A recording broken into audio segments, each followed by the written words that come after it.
This is WPSL Port St. Lucie, the talk of the Treasure Coast.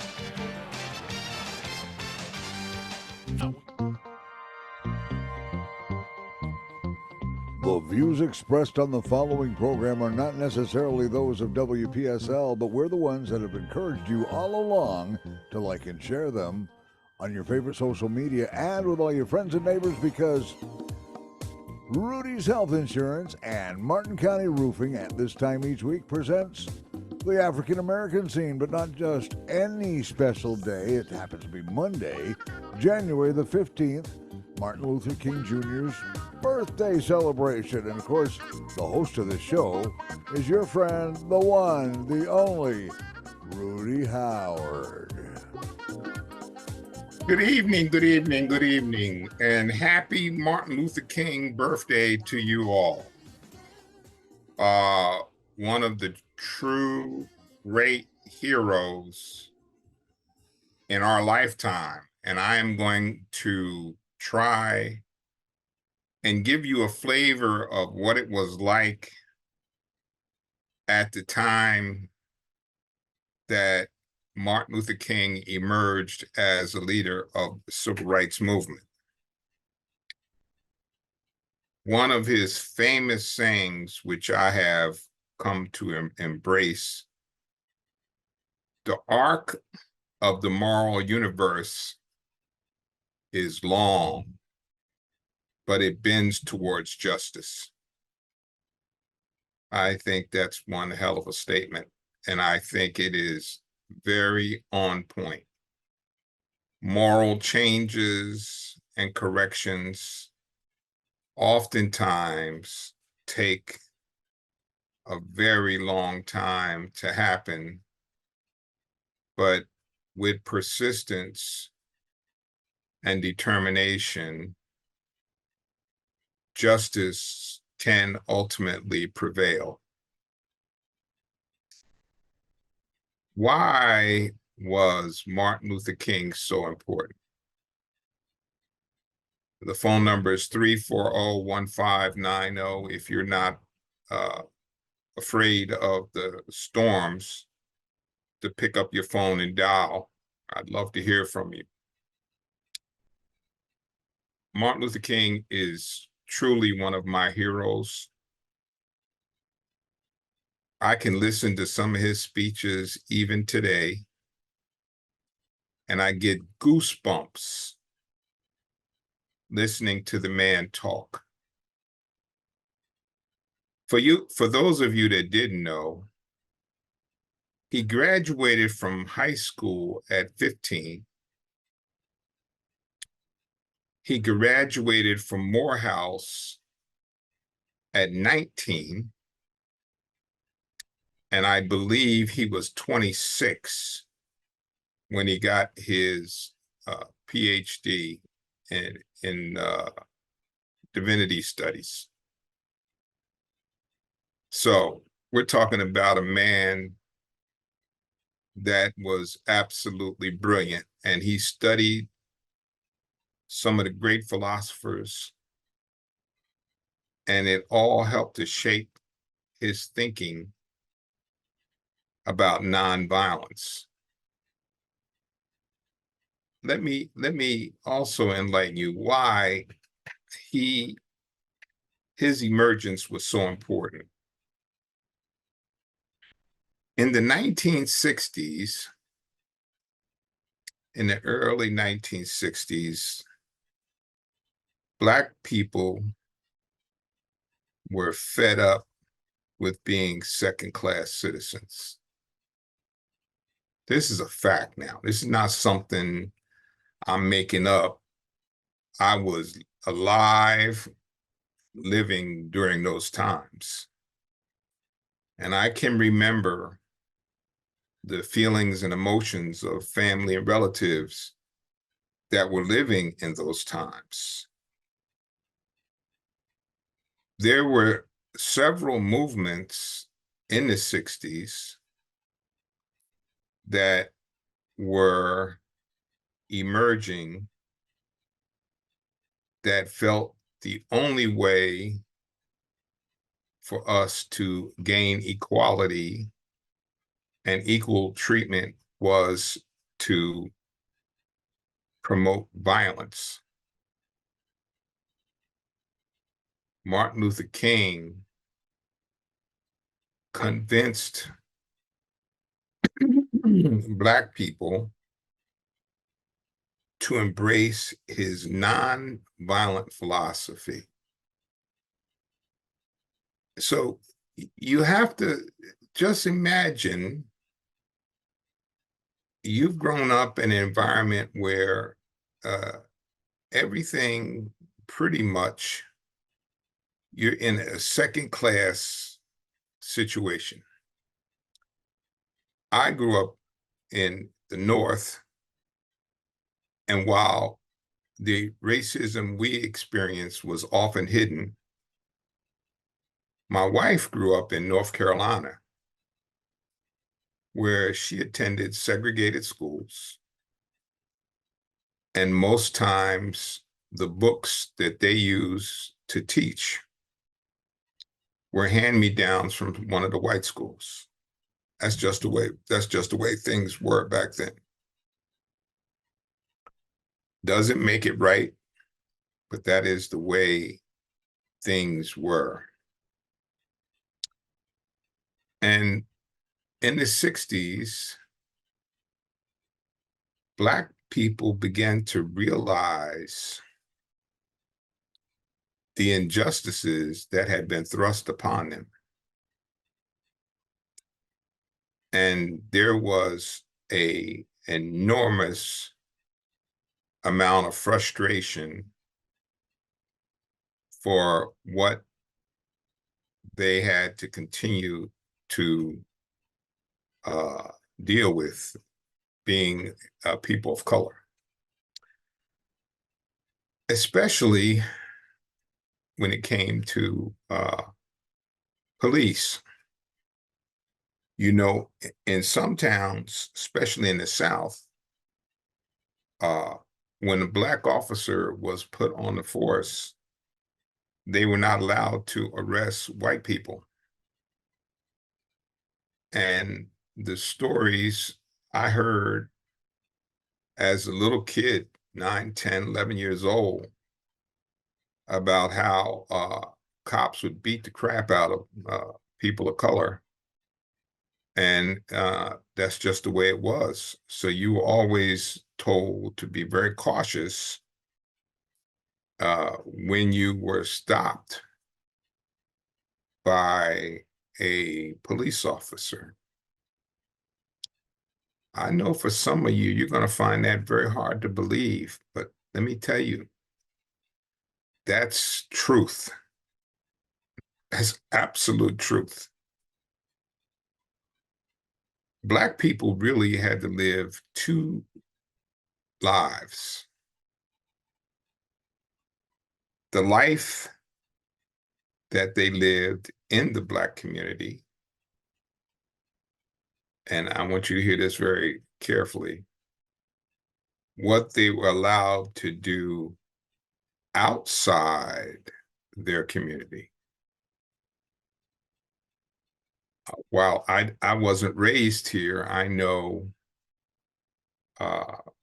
that growing up, many of the Black men my age who were here could not go to the Sunrise Theater. And I remember when that was reopening, there were some Black folks that were pretty disturbed about the opening of the Sunrise Theater because of the bad memories that it left in their minds.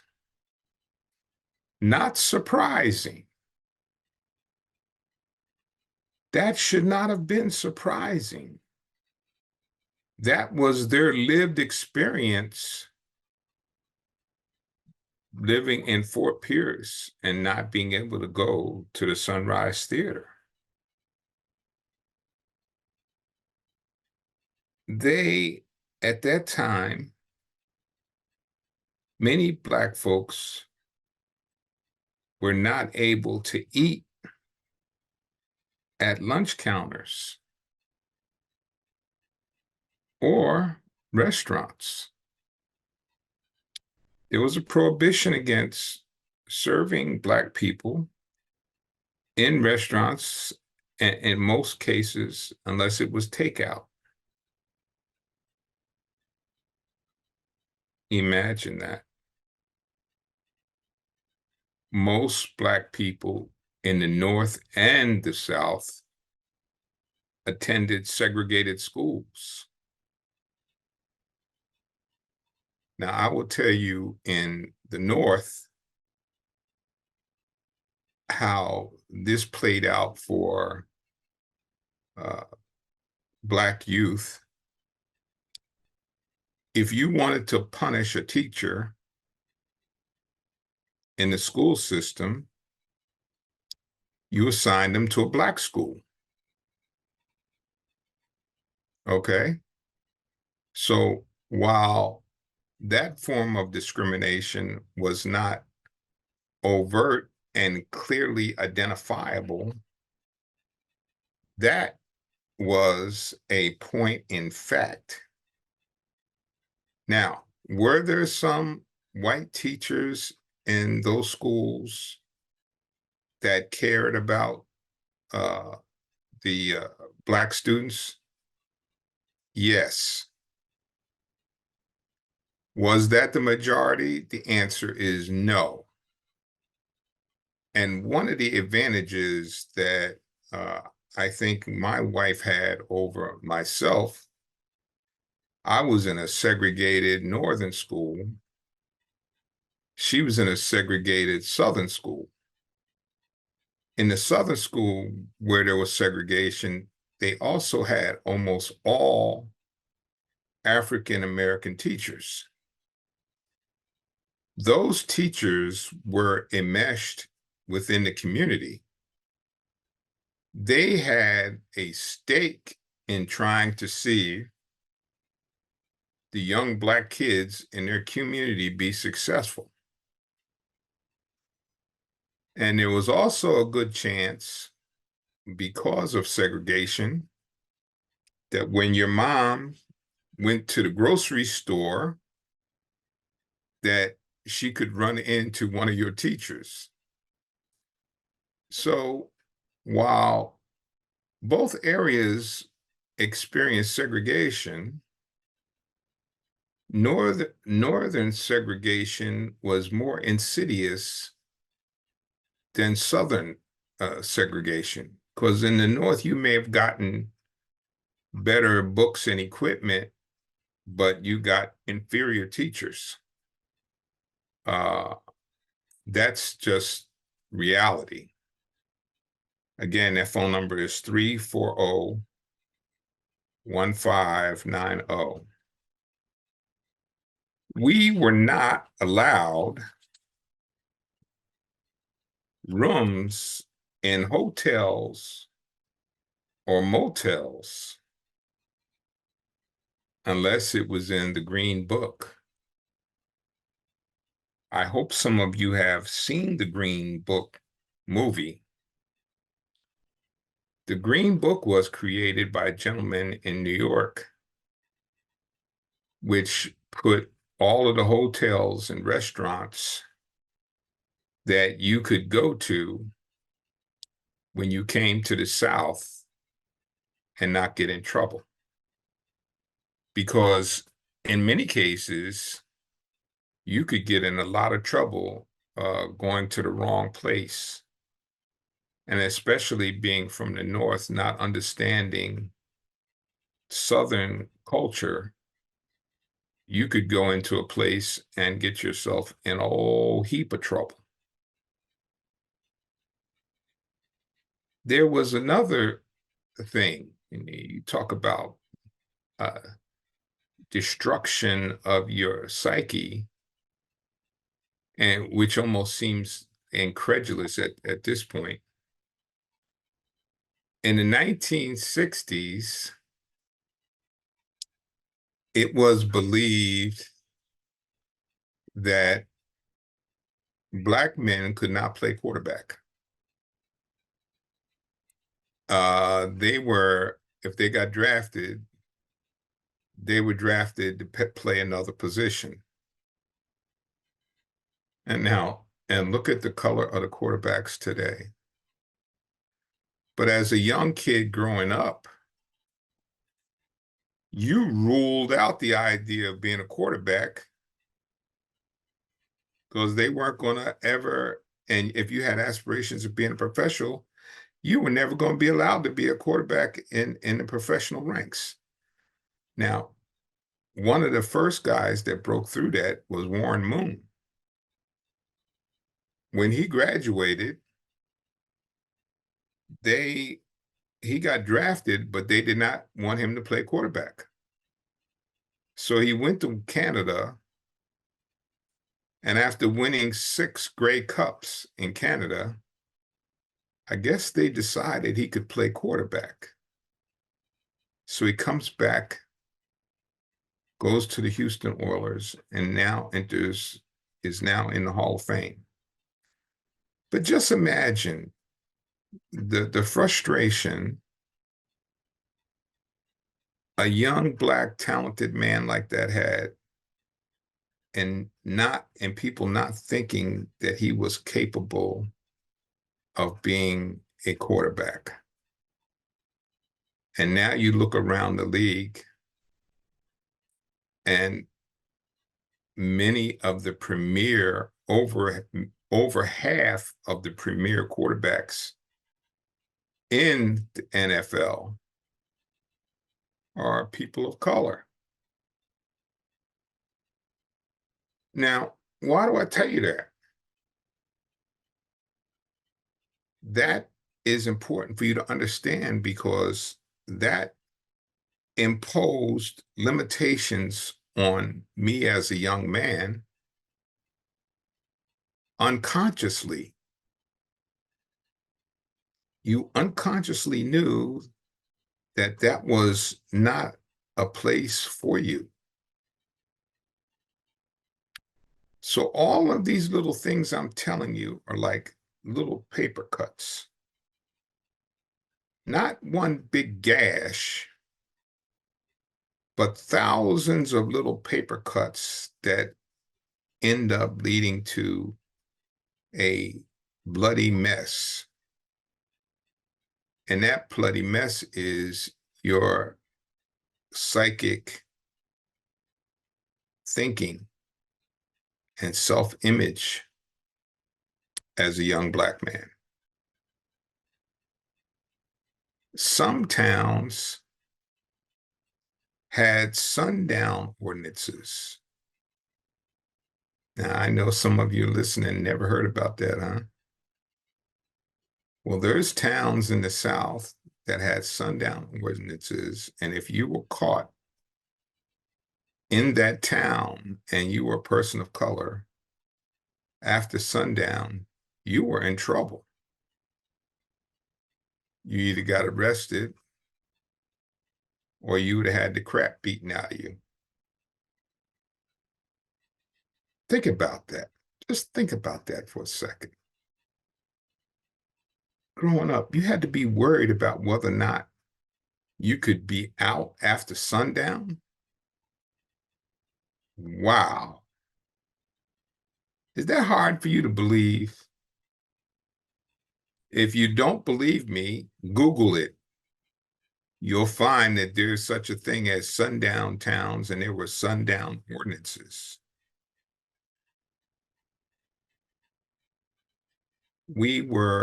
I spoke to you about this before in terms of sunrise, but we were segregated in movie theaters. In some cases, you were not allowed to sit down low. But in my wife's area, you could only sit in the balcony. You could not sit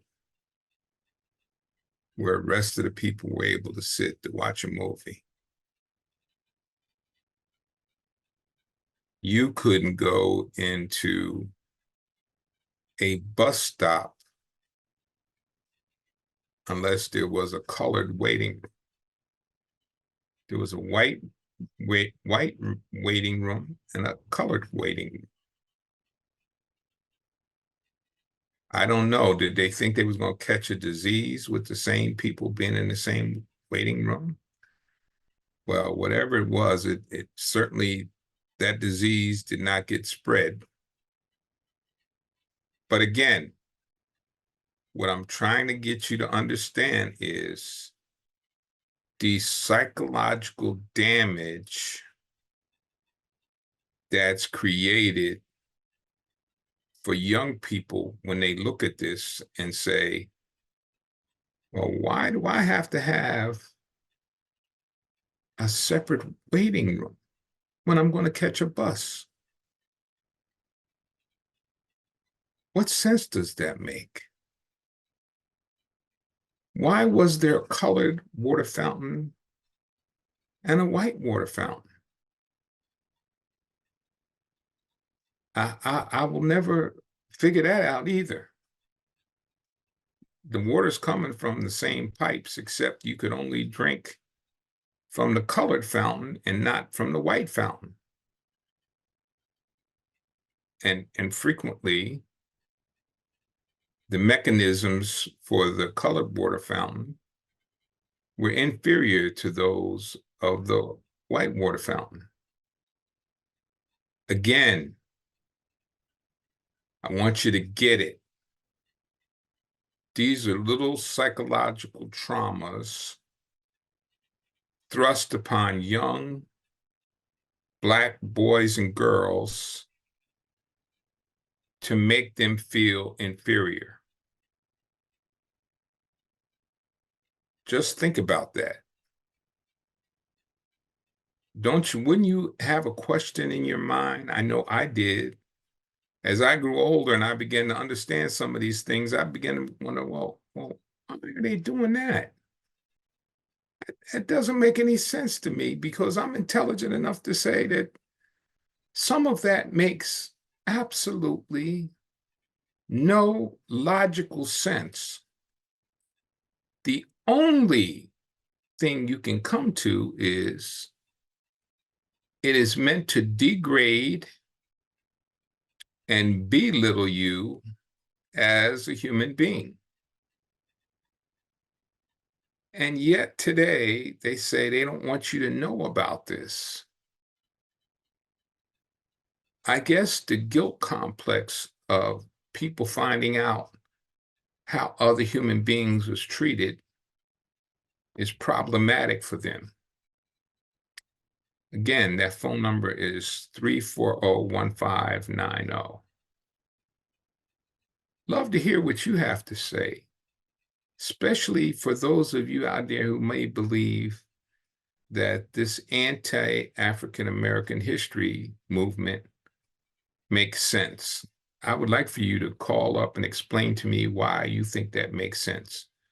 Why you think your children should not know that this happened to other human beings. One of the things that I also want you to know, that there were others in the civil rights movement that did not want whites to participate in the civil rights movement. Martin Luther King insisted that they be allowed to participate, because his belief was there was white folks who supported the cause of us trying to get equal rights in housing and voting. And you know, the Montgomery bus boycott is famous for almost putting that bus line out of business, because Black people refused to ride the bus because they were always forced to sit in the back of the bus. And if they weren't sitting in the back of the bus and a white person got on the bus, they had to give up their seat to the white person. Again, I want you to understand, psychological trauma You have to be a very strong-willed person to not allow any of that to creep into your mentality about your own self-esteem. Because what those are is self-esteem breakers. Let me give you a little adage of my own family. Well, my father had a 1960 Chevy Bel Air, the thing with the wings on the back, and he loved that car. And we had some family in Georgia. And once every other year or so, we would make a trek to Georgia to visit this family. And whenever my mother pulled out the red plaid picnic basket, my sister and I used to get excited because she'd fry chicken, make sandwiches, put everything in that little plaid basket and pack it in the car. And as we're going down the road, we're sitting in the car grubbing on fried chicken and eating sandwiches. And I was too young to understand why. I was probably 10, 11, 12 years old. And that was my mom and dad allowing us to travel and knowing that we had no place, for the most part, that we could stop and eat food. The only thing that they wanted to be able to do is just get gas and keep on going. And that as least amount of time as possible. But to me, I wholeheartedly admit I did not understand the nature of what my mom and dad was doing until I was a young man, and I realized that picnic basket was to keep us from potentially getting into a confrontation or getting into a problem while we were traveling down the road. Again, think about that. My mom and dad, my mom, really intelligent woman, some of you knew her, uh, had to make those considerations in order for us to go visit our family in Georgia.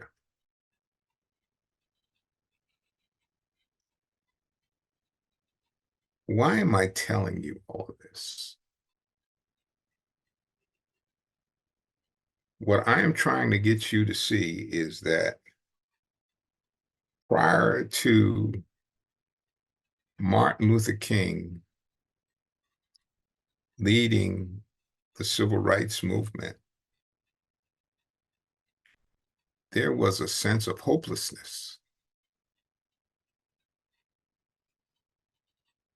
Hopelessness that we could ever have equal rights and equal access to the same things everybody else had. And what he did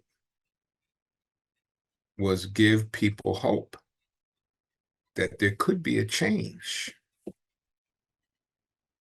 And he was the advocate for that change.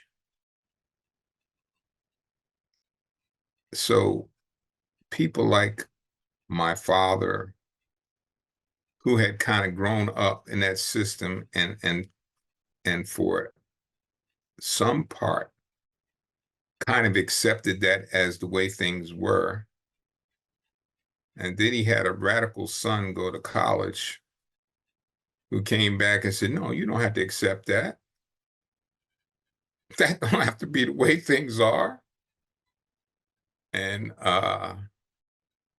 And I had many conversations with him uh, after going away to college and coming back home. And he thought I was a pretty radical person. And I am a moderate by any measure, but to him, I'm sure I was a stone cold radical, considering that he had pretty much relegated himself to some of these things because he had been beat down. He had been beat down about having a higher level of expectations. My mother, on the other hand, was so strong, she refused to let anything beat her down in terms of her own self-esteem and self-image. I don't know where she got that from, but that was her. And the one that would tell me over and over and over and over again till I was sick of hearing it that I could be anything that I wanted to be. She just wouldn't buy into that. But you know what? If you were a young Black kid and you didn't have somebody advocating and pushing you in that direction, too easy for you to fall victim to your self-esteem destruction and the hopelessness that goes along with all of that. So again, that number is 340-1590. 340-1590. So do our kids need to understand this history?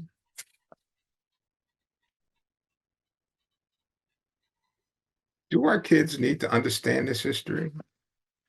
Do you think it's important?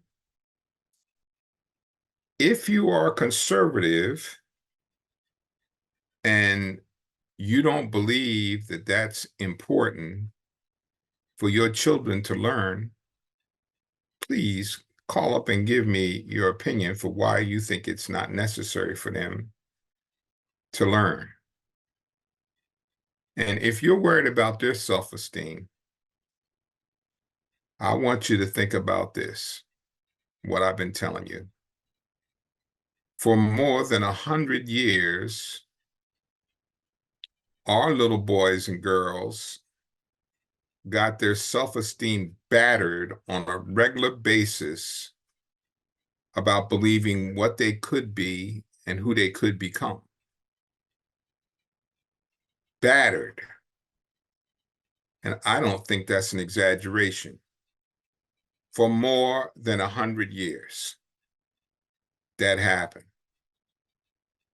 And for some, they were never able to shake that beating and brainwashing that they experienced growing up as a child.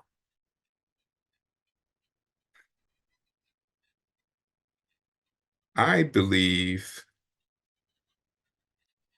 God sent us an angel in the form of Martin Luther King.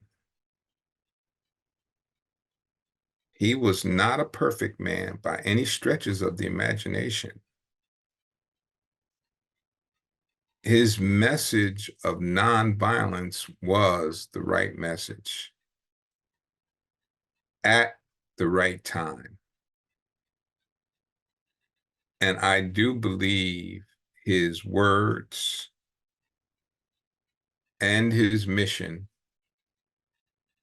were guided by his belief in the Almighty. Again, not a perfect man.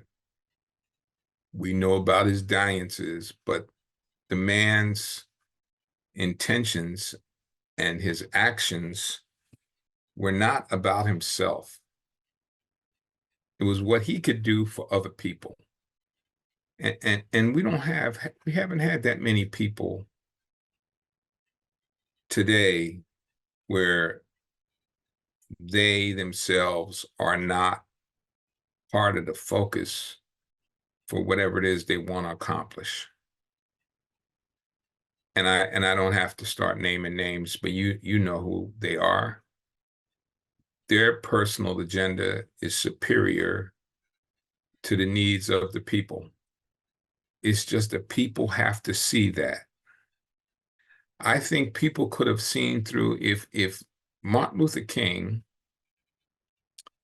was selfish and self-centered and about himself,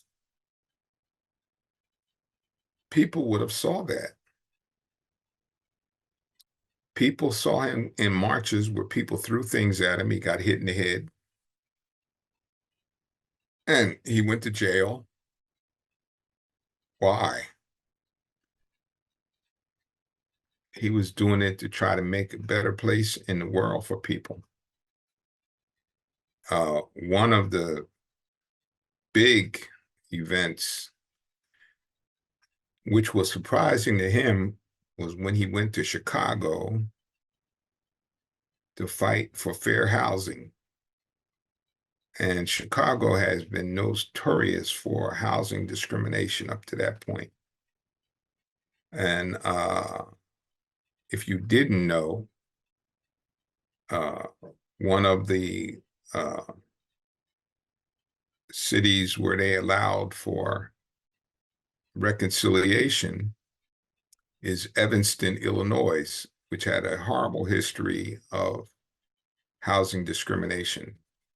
They offer, I think it's $25,000 for people that can qualify to use toward getting a mortgage in Evanston, Illinois. Well, his exposure in Illinois was kind of shocking, having had his own experiences in Alabama and Mississippi. The hatred that he faced in Chicago was shocking to him. People were incensed about the fact that he wanted to violate their white enclaves. Well, you know, there's one part of me that says that it was important to allow us to have the freedom to live where we could afford to live. Then there's another side of me that says when we were growing, I mean, on my block, for example, in Philadelphia, which didn't start out as segregated, but ended up being a totally segregated neighborhood. We had accountants, state troopers, construction workers all on the same street who happened to be people of color. Well, once the ability of people that live in different areas became available, those images of people living in your community that you could look up to as role models were gone. Now, I still think it was important to allow Black people to have the choice to live where they wanted to live. And sometimes they did so at great personal cost to themselves and family. When the neighborhoods rejected them, I know there's a very famous story about Bill Russell when he was looking for a place to live outside of Boston.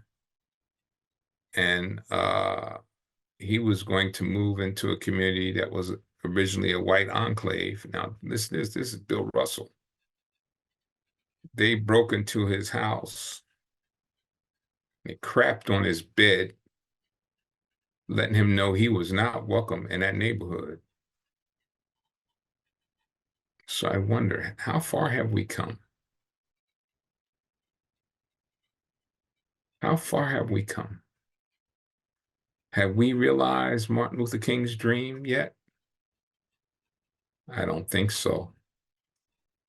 Have we made some progress? Yes, we have. The changes that I'm speaking about have happened in the last 59 years. That's not that long ago.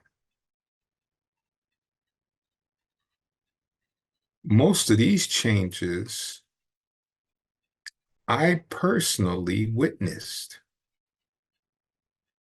I watched things change before my very eyes as I was growing up. So when you think that maybe Black people have protested too loudly about conditions in the Black community, just think about 59 years. Think about what I told you about Black quarterbacks.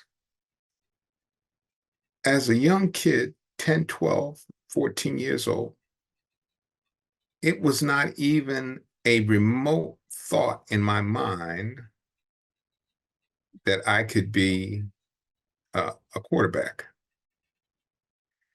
And I will tell you, one of the most significant events that really happened in my life was when those 5 Black kids from Texas, El Paso, went to the NAACB and NAA, NCAA and beat Kentucky. I don't think there was a Black kid in my neighborhood that didn't go out and pick up a basketball after that, because we saw those 5 Black kids go out there and beat the mighty Kentucky. And that had a profound impact on us in terms of what we saw as potential for success as young Black men. I can remember that like it was yesterday. I was sitting at the TV and I was watching them, and all of a sudden I realized they was beating Kentucky, where Kentucky wasn't even really allowing Black people to play on that basketball team. So all of these little things, and I don't know why you would not want your kids to understand some of these things, because they're my hope. I want you to hear this again now. It is my hope your little white kids will understand the trauma that young Black and brown kids went through, and would not want to be supportive of anything that would want to repeat that. That's my hope. That's my hope for your kids. I hope that they would learn so that there would be no possibility in their lifetime that they would be amenable to any activities that would push down people and hurt their self-esteem. And you know, I had this debate with a conservative not too long ago. If you don't think any of this matters, just look at a McDonald's. By the time your kids are 5 or 6 years old, they want to go to McDonald's. And you don't know why? the marketing to them is a powerful tool that creates the desire for them to have McDonald's food. So don't you think the same thing is true when you create an environment where there is not an acknowledgement of Black and brown people?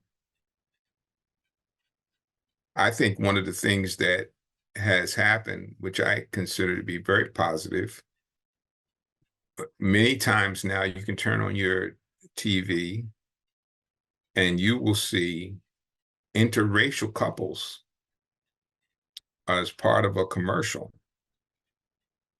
I think that's very, very healthy. And I think it sends a proper message. And we've seen it in both ways. We've seen white guys with Black women and Black women with white guys. Now, for some, they may find that very disturbing. I find that a piece of what life's all about. And that marketing is a powerful message that says we are all equal in the game. Good message. I don't know how you can have a problem with that. I know some of you probably do, but I don't know how you can have a problem with that. That's a good message. And again, I only got a couple minutes left, but I'll give you one shot. 340-1590 if you want to call up and make a comment.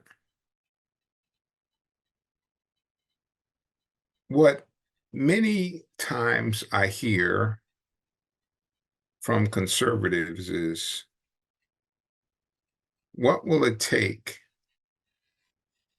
to get people to lift themselves up from their current circumstances? And I'm going to tell you what it is. The tonic is called hope. When people see hope and a light at the end of the tunnel, it motivates them. So if you're wondering why many times kids are stuck in a bad, negative environment, is because they don't see hope.